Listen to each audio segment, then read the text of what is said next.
Hello ladies and gentlemen, this is Blue Maxima, and I'm here checking out Friday on Blue Boards because someone recommended that I check it out, and so therefore I did. I saw it on sale in the board game shop, it was relatively cheap, so I thought, why not?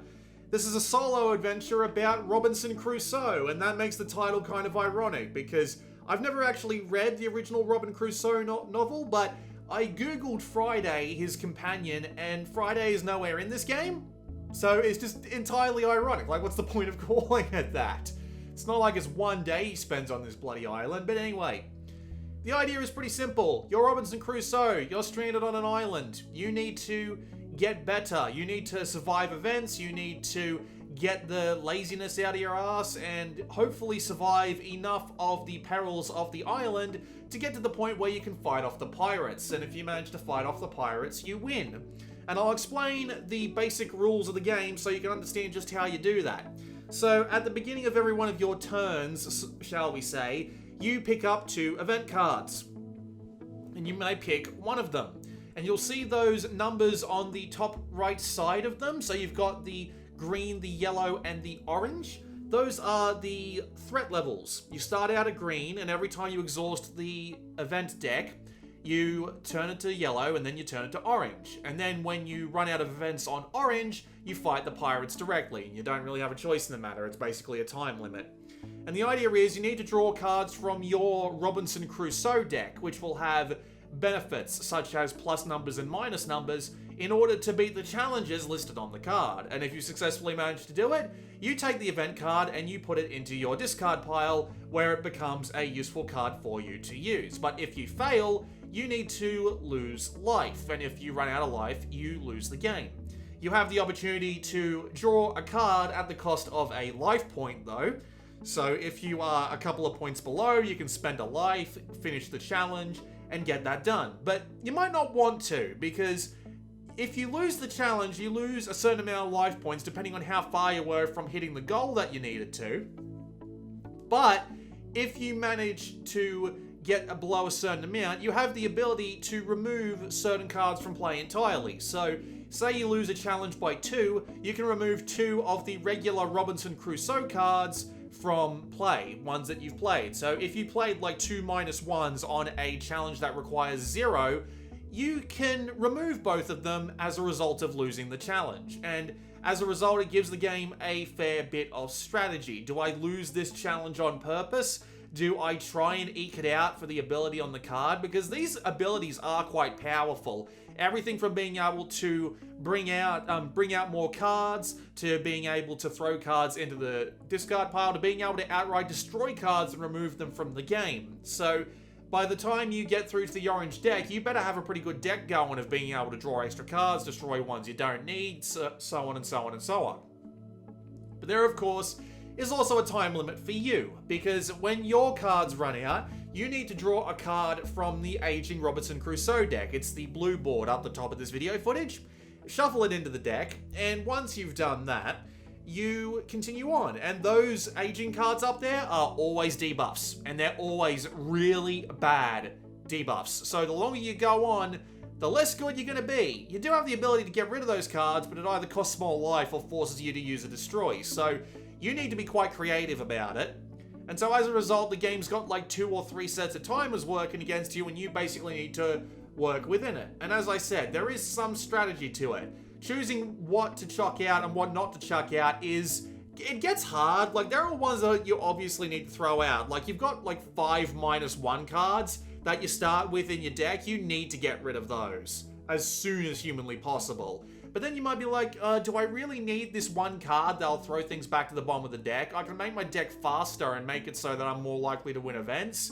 But then I'll find myself bumping up against the problems that getting old comes with. So it does have a fair bit of strategy to it. This sort of balancing act you got going on, where you need to get through quickly, but not too quickly.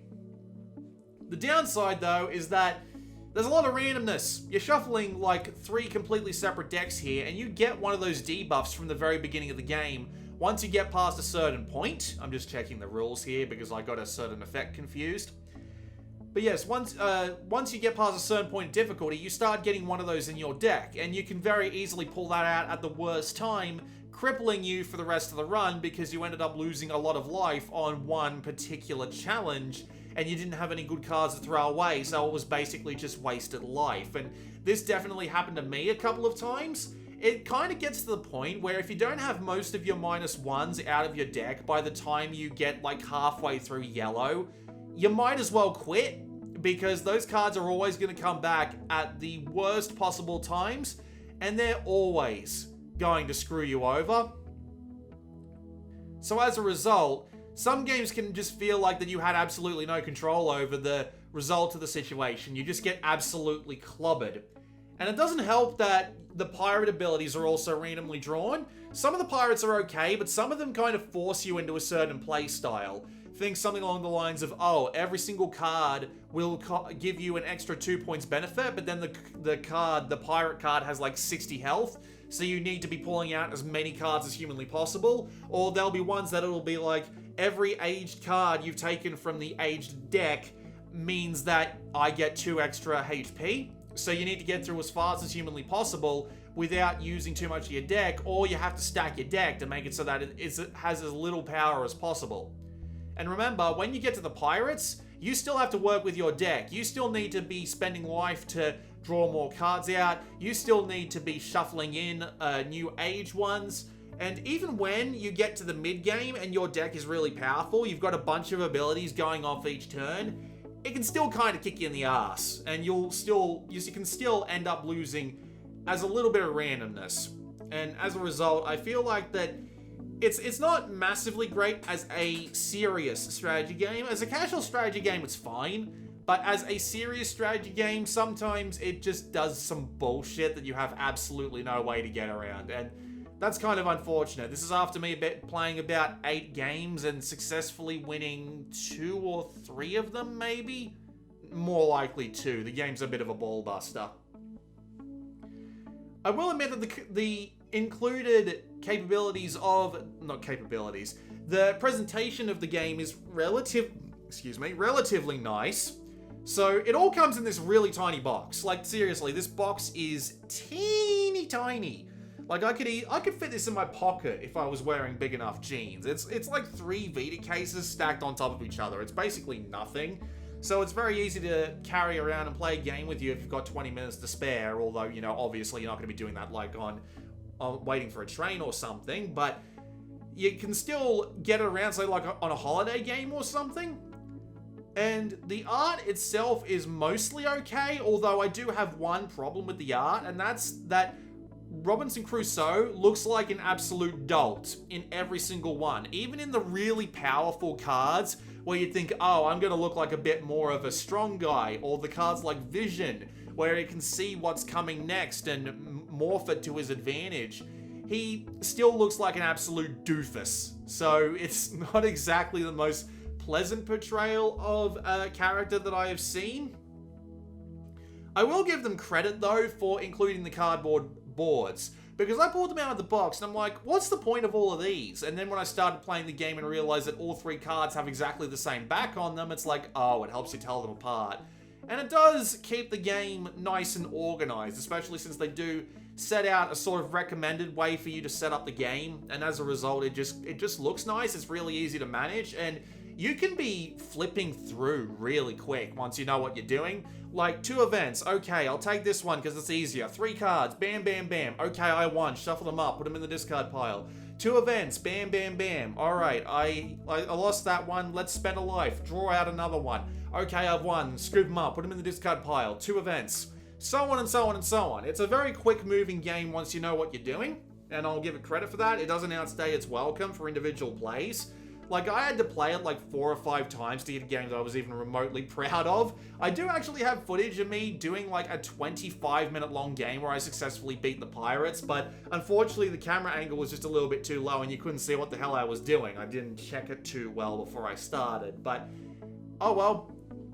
So yeah, it's really quick, and I do appreciate that in the book, they give you difficulties to get you settled into the game. They start you out with something relatively easy, but then they start inserting new challenges. Like, hey, you take less life now, shuffle this card back into the deck, and a couple of other just little rules like that, just to give you a slightly fairer chance while you're working your way up and learning how the game works.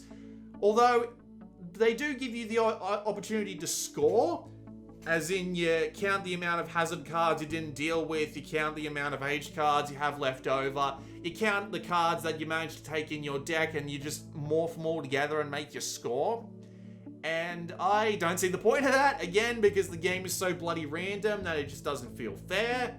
And I can understand why there's no high score championship for the Friday game, I can tell you that much. But honestly, I don't mind it. I don't think it's too bad. The randomness kind of brings it down from a great to a decent for me, and it's not something that I'm going to be pulling out regularly. But as a 20-minute game, you can just pull out and look at this doofus somehow manage to defeat a pair of pirate ships, seemingly by himself, with nothing but his own bloody mental derangement at the fact that he can see what's coming next in the deck and just a weapon that makes him look like an absolute schizo. It's still pretty good. That was my chair creaking under me. It's still pretty good. I don't regret spending the money I did on it.